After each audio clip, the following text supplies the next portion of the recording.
I would really like to explore the jungle. Maybe if we get a boomstick or even get ourselves a new set of armor. The jungle armor is amazing for this. We don't have too much health, so it would be really nice to find some health crystals. I know that in the jungle we can actually find them quite easily. Um, and ooh, owl! I forgot that we have owls in the game now. There's a lot of critters now. It's just amazing what's Relogic's done. I've been waffling on about it quite a lot in the last couple episodes. Um, with the critters, right? What do you guys think about the critter addition? Has it made your gameplay more enjoyable? Have you actually looked forward to actually staying on the overworld and go through things? See critters, interact with them. Like having that owl there, I completely forgot it was night. And of course, me being me, of course, we start on the nighttime. But yeah, so with the critters, how do you actually go with it? I love the addition of those critters. It just makes the world so much more lively. There's been so many different additions with this update that it's made the game amazing. So we'll go towards the right. We go and see our desert because we've never actually seen the overworld desert, and we'll go there and see what we can do. It may be a good point to actually look at making another set of houses there. The villagers or merchants, however you want to call them, I NPCs in general, they like having their own houses where they actually enjoy them. So that's a part of the new mechanic with all the merchants, where when they are happy, they'll give you discounts. They'll give you a whole bunch of other stuff. The fast travel system is also there.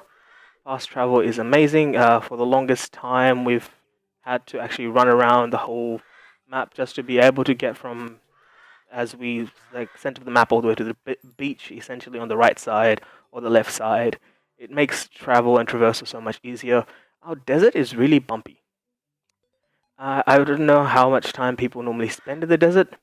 Um, with the desert update, it was actually a big change to the desert. We almost didn't have any reason to come to the desert unless you wanted sand to make glass, or um, sorry, if you wanted to come to the desert, you generally only had the reason of getting sand and cactus, which gave it next to a reason to come to, and so many vultures. I shouldn't aggro things. I am not strong enough. I literally am not wearing any armor apart from a raincoat. I don't know what I thought a raincoat would help with. Okay. Hey, we've got a vulture down. We've got things down. Oh god. And I see a pink slime. That's not pinky, which is good, I guess. Man, they do a lot of damage. Master mode really is brutal. So this slime doesn't seem like it's got anything on it. It's always nice actually coming across a slime where it actually has potions. Potions, especially in this master mode, would be a very big savior. The amount of times that you can get out of trouble. Okay, I think I kind of jumped into that. Literally jumped into that. I don't know what to say. I came here to do houses. I didn't do the houses. Houses was something I should be doing. Alright, let's get back to this. Okay. I buy arrows from you, sir. You, sir, are a lifesaver. I don't know what I'll do without you, sir. You, sir, are amazing Christian. I actually never introduced myself to the guide. So hello, Levi, Mr. Guide. Well, Levi here may not last for very long, but the guide's always really good, letting us know how to craft materials, and like if we have any materials that we don't know what we can use them for, this is a really good place to do it. So in the case of a falling star, you can make all these different things.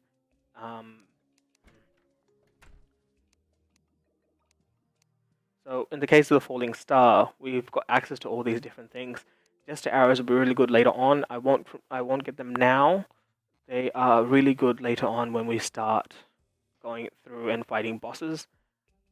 Bosses such as what's his name? Not Wall of Flesh. Eat of Worlds. Eat of Worlds is a multi-segmented boss, so having a Jester arrow makes it really easy to actually hit multiple segments. So it's a good way to actually gain a lot of damage on top of that. What will I do? I will probably put this away for now in our chest there. We've got a pressure plate on us, so that's something we don't really need to keep on us.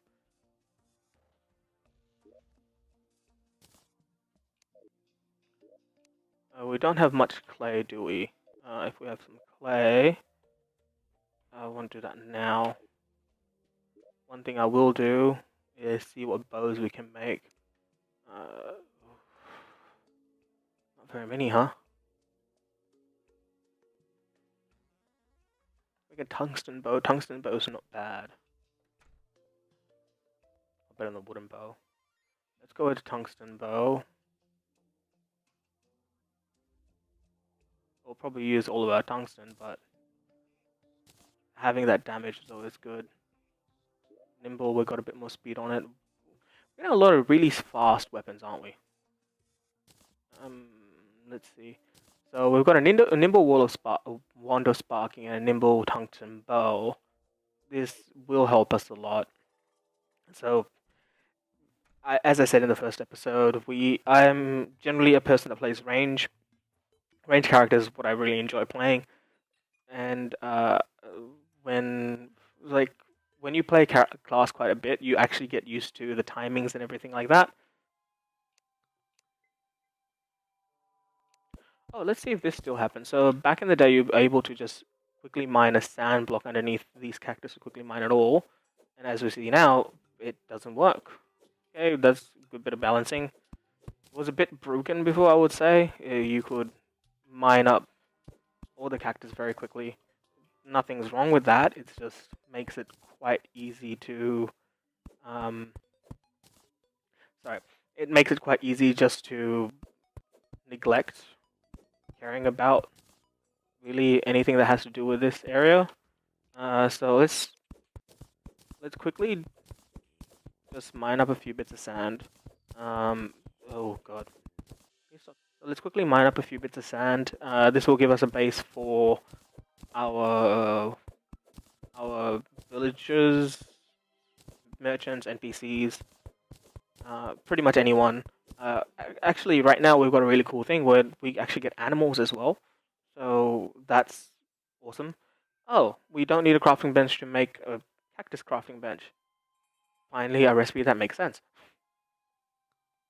It was very funny. Early on in Terraria, we had to actually use a crafting bench for crafting a cactus workbench. So it never made sense for you to ever keep cactus on your...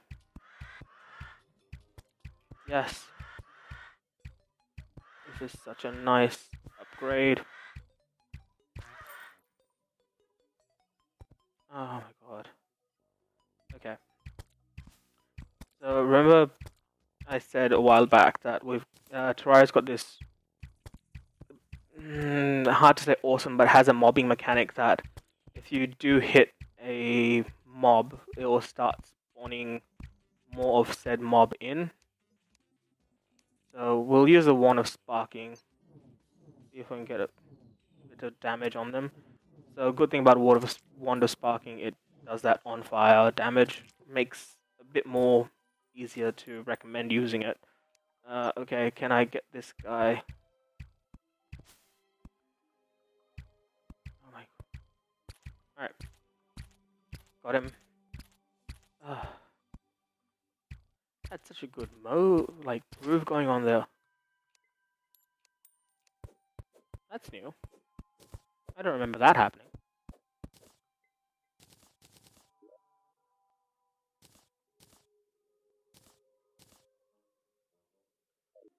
We've got some weird tree things happening here.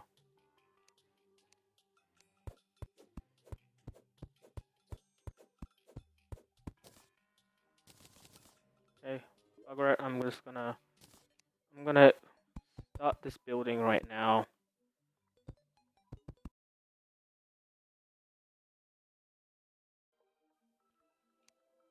So what you see I'm doing here, I'm almost essentially creating a mock cactus area within this house where I've used the palm wood backdrop to fill in, and the little cactus block walls, they come through and get turned into like little cactus areas. I always find it really cool to like do subtle things like that where um unless you're really looking, it's almost no one will kind of tell what's going on.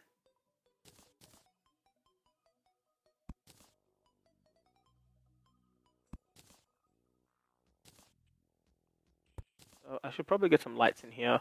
One set of lights I really like in palmwood stuff is the actual palmwood lanterns, but because this area has a bottom of cactus, I'll get 2 cactus lanterns and chuck one there, chuck one there.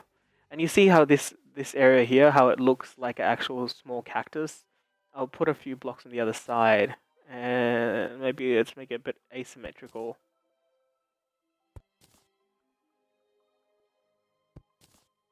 Actually, this would be a good place to put in the.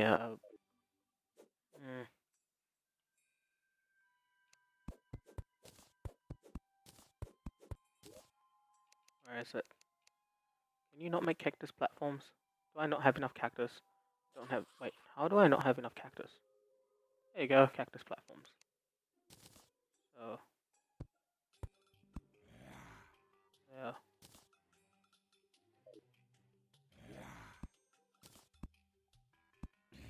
What I'm gonna do.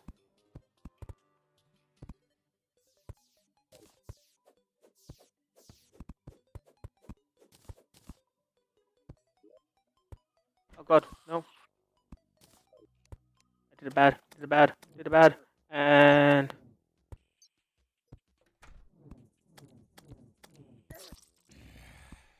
Did a very big bad.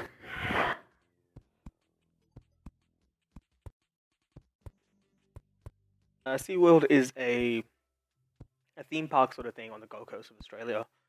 The whole shtick of their thing is we provide education to people so they understand more about life, wildlife, and everything like that. It provides a place where people can learn about the animals that they have, and in the name, as it says Sea World, they do generally like aquatic and animals. So when we were there, we went in. Well, first exhibit they had was jellyfish, and funny enough, when you think about jellyfish, you don't think. Actually, I'm gonna go and see. You know, you go to an aquarium or anything like that. You don't think about, oh, I'm gonna go and see jellyfishes today. But this was actually really cool. So the way they presented the jellyfishes, they put them in little illuminated sort of,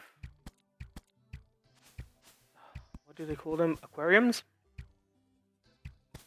I'm not having any luck today with the arrow drops. So they put them in little illuminated aquariums, and those aquariums are really cool because they use UV light and they fluoresce. So, how do I say this? So a lot of animals, similar to like glowworms, and I guess in the case of this conversation, we've got jellyfish. They've got a property in them which is known as bioluminescence, which essentially is a property where it's like half the name is bio meaning living organism, luminescence meaning give off light or to be light. So these jellyfishes actually are put in these locations where they can actually be bioluminescent. Essentially, they give off this UV light because of the nature of their makeup. And one of the really cool ones that we saw was one kept in this really cool little like blue enclosure. Uh, that wow, these slimes are hard.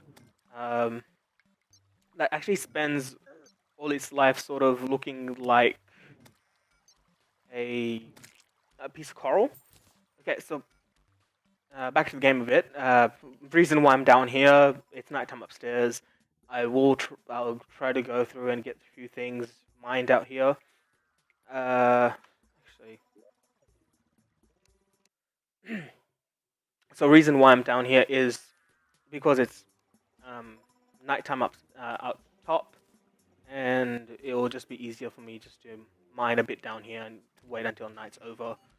Uh, yeah, as I was saying,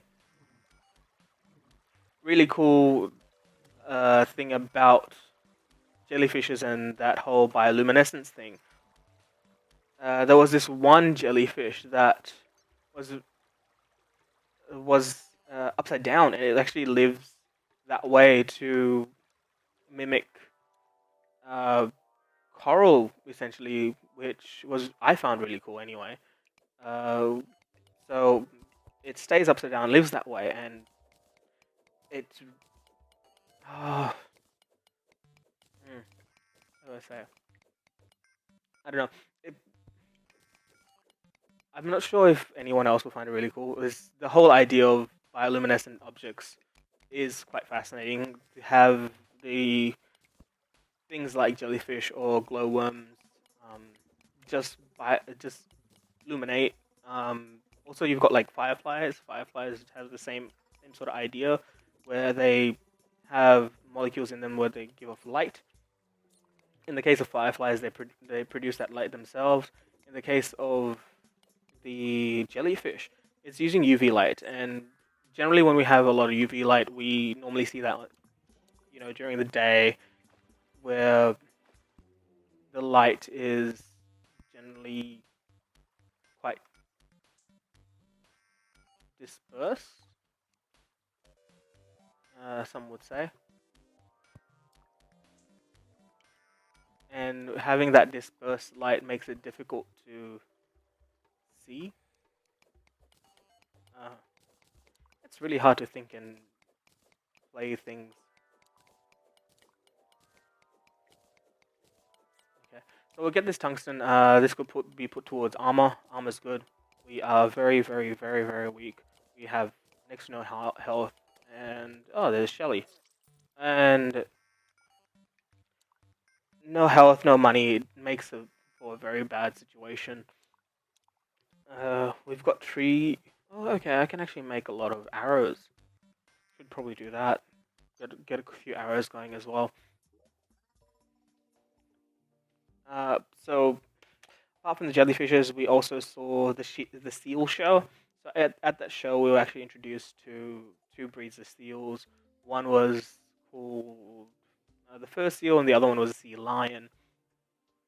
So these seals, they essentially were made to act, but one cool thing about them acting was any wood.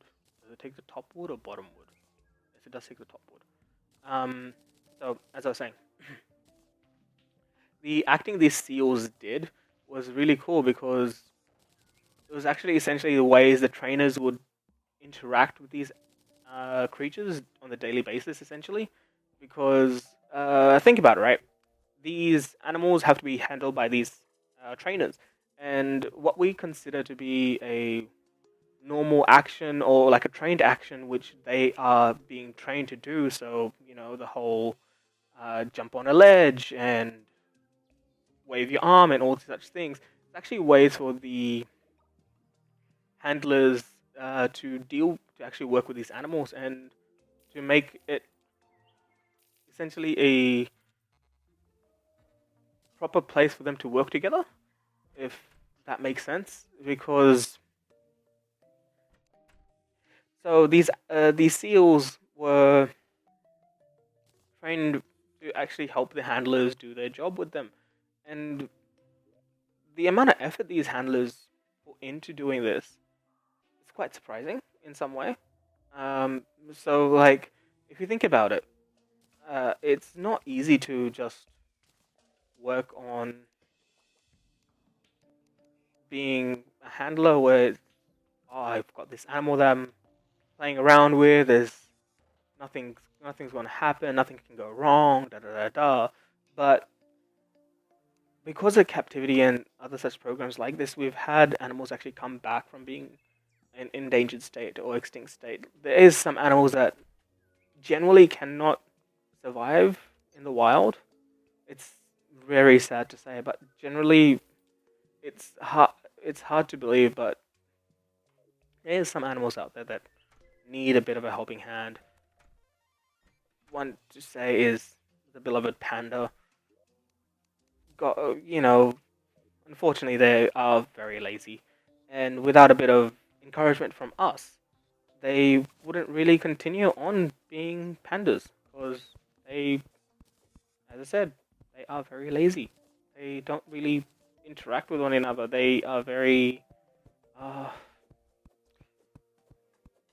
feel really bad talking about animals like this.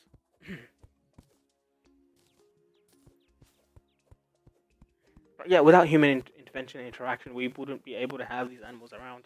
And anyway, I'll go back to actually speaking about the shows there. So the seals were introduced to were introduced to two different ones. One was a fur seal. The other one was a sea lion. I think so. Both of them were from New Zealand, which is really cool. Thinking that these gracious animals are actually coming from so close to home. Um, and the vast differences is amazing. So like the fur seal was almost half the size of that sea lion, and the amount of training they did together, and these animals, they were doing things on command, which, to be completely honest, some kids and adults don't like doing. Like, they don't like listening to people tell them what to do.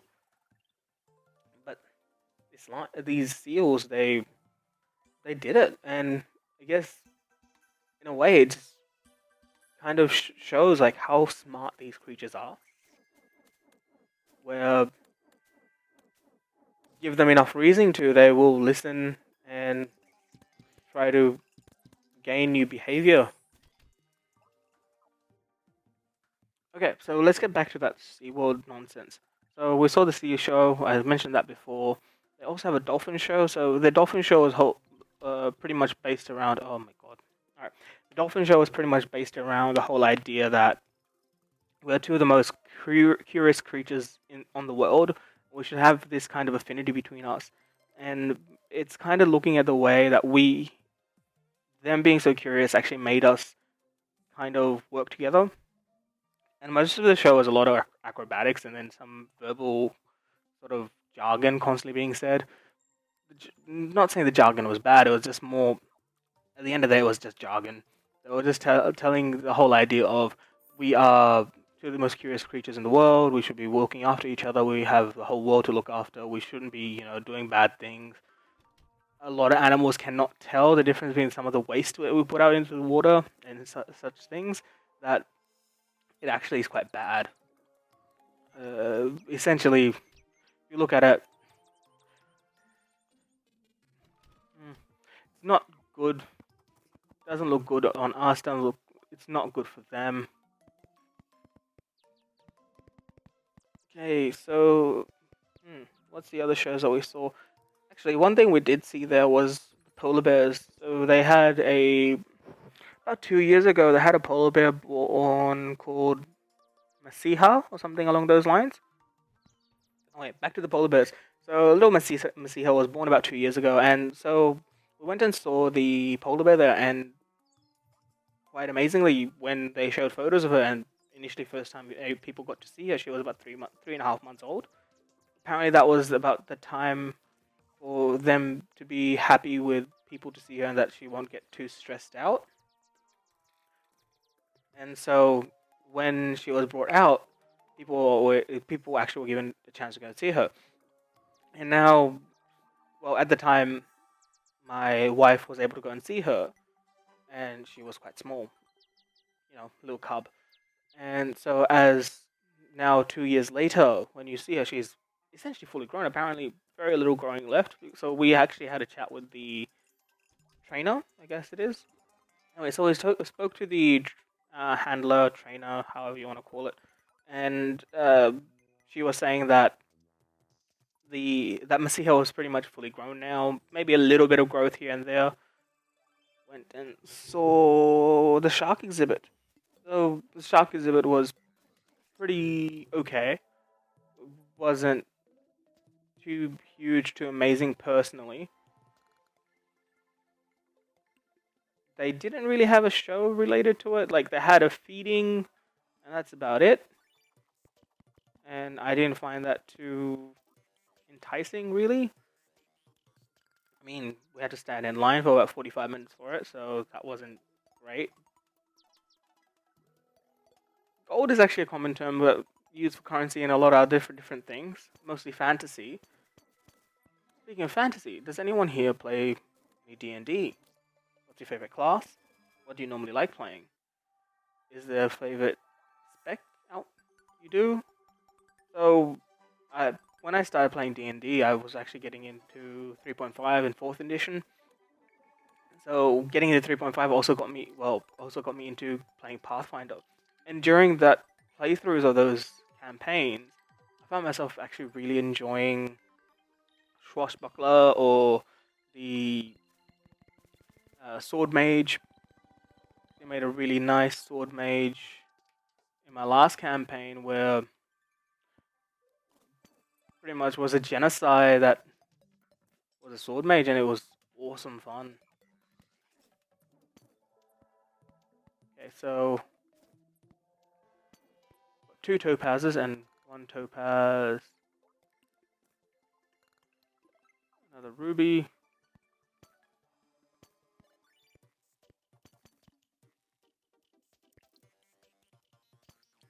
So as I was saying, I played a genocide, and it was probably one of the most fun playthroughs of D&D or campaign of D&D I ever had, where I played a tanky genocide sword mage, and that was awesome fun. Let's see what time it is. Okay, I think it's about time that I wrap this one up for today. So today we didn't get up to too much, unfortunately. We tried making that house in the desert. Actually, before I wrap up, we should try to finish off that house. Don't leave half-finished projects. I generally try to do that way. So we try to explore the world. We saw that we've got just a flat desert with no entry to the underground, so a bit annoying. But there is a chance that we've got some really nice underground desert. That vulture ran away. Anyway, so as I was saying, we started that house, hoping to finish it before I finish up the episode. So then we can move NPC there. Most likely, it's just going to be the Die Trader. Is my first one that I can think off the top of my head, and then we went through and looked through the map a bit more. We went further into the right. We saw there's a jungle, so we know that our dungeon is on the other side, and that's pretty much as far as we got. We had a bit of a weapon upgrade, two of them actually. We had the bow, which I'm a very big fan of. Can't can't knock this thing. Seems like we don't have very much luck with the retrieval arrows, which is annoying. Wonder if that's a whole thing of because of the new endless quivers mechanic thing that they've stopped doing that. Because endless quivers is not really a early game item. I wouldn't have thought it would be so strict on early game items, such as an arrow. So we've got some wood. What we'll do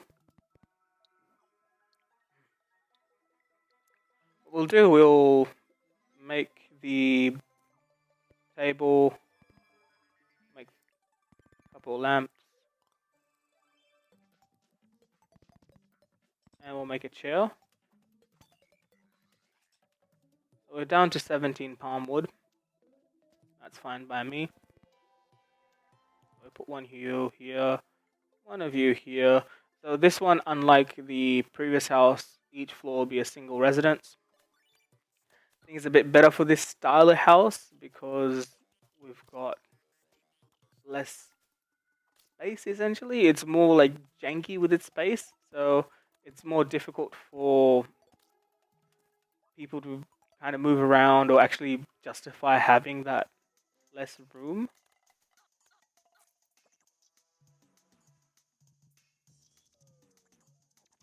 I am thinking I might make a little bit of a desert um, desert oasis myself here, which will help. Okay, let's see. Is this acceptable? It should be acceptable. It's a lot bigger than the other one. Cool. So now we've got that house there. We've got the. So as I'll show you the map here, we didn't do too much exploring. We have to do exploring through here, which would be nice. We know that this one leads to the underground desert. Hence why I said we've got a bit of underground desert somewhere here. There's a bit of underground crimson. I'm guessing here.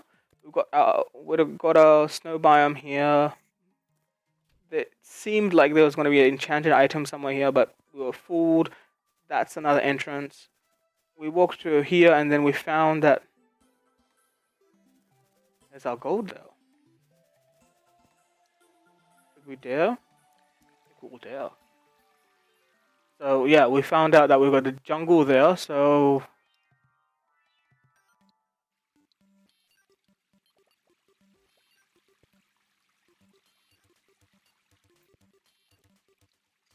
alright. We're gonna dare try to get our gold back. This may be one of the most foolish ideas I've had.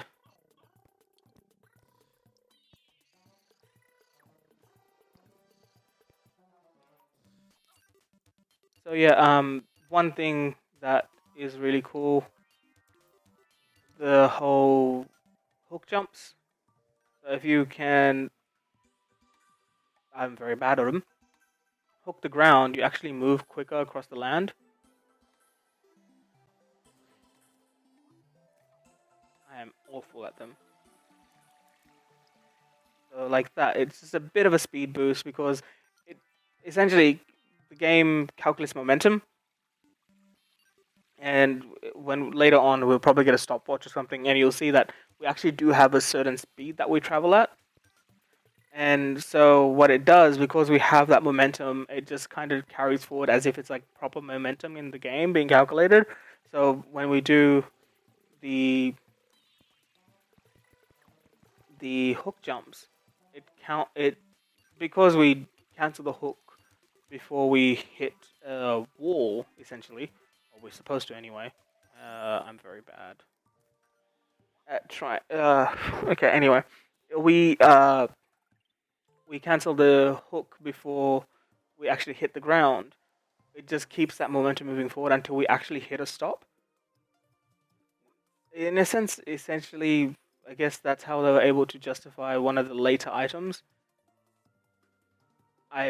As I said, haven't really played much of this pack. I've just seen a lot of it, so we can see how it goes. We got a copper, we got some silver. Ooh, okay. You have my gold. Yes, it did have my gold. Okay, got a froggy there. Okay, so that's our entrance way. What I'll do, I'll put a jungle chest there as well. It's not a jungle shrine chest, but it's a jungle chest nonetheless.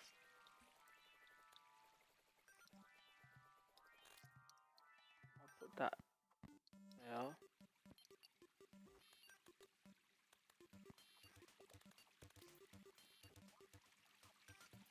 Ooh. Curious spear. Actually haven't used that item. Oh. Okay. So, have a quick gander through. Oh, maybe a bad idea. Okay. Okay. Probably a very bad idea. I just got back my gold. I shouldn't be doing this.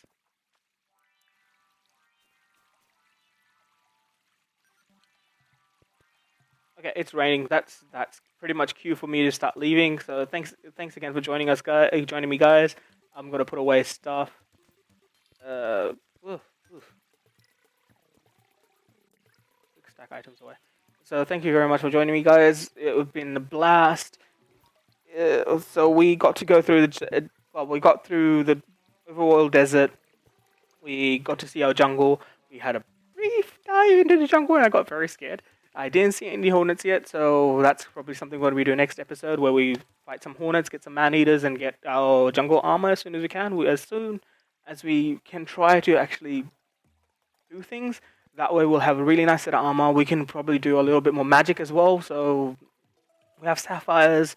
Actually, we could look at that now. We've got some sapphire. I think it's gold or platinum, I forget. The sapphire, we can put that into a melee weapon with some meteor bars. Haven't done any of that, so don't have to worry about that. So, got some silver. Silver. Did we find any silver? I think we did. So, silver and 8 sapphire, we can get our sapphire staff. So, that means we have a really nice mage-based, magic-based weapon, which would be quite good. What else did we get up to? We tried to go through our underground. We made what we could. And then from there, we did a lot of dying, unfortunately. I was able to get you through as much as I could. So you guys enjoy, like, subscribe, ring the bell if you can. It's been awesome having you around, and we'll see you again at some other time.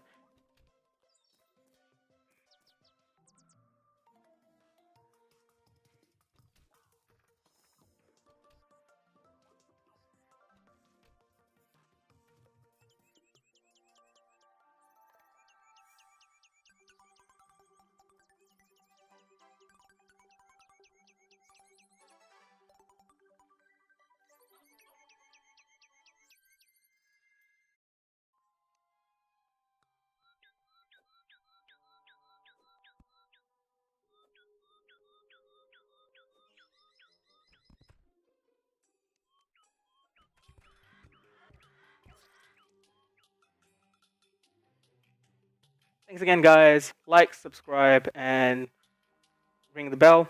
I'll see you next time. Bye.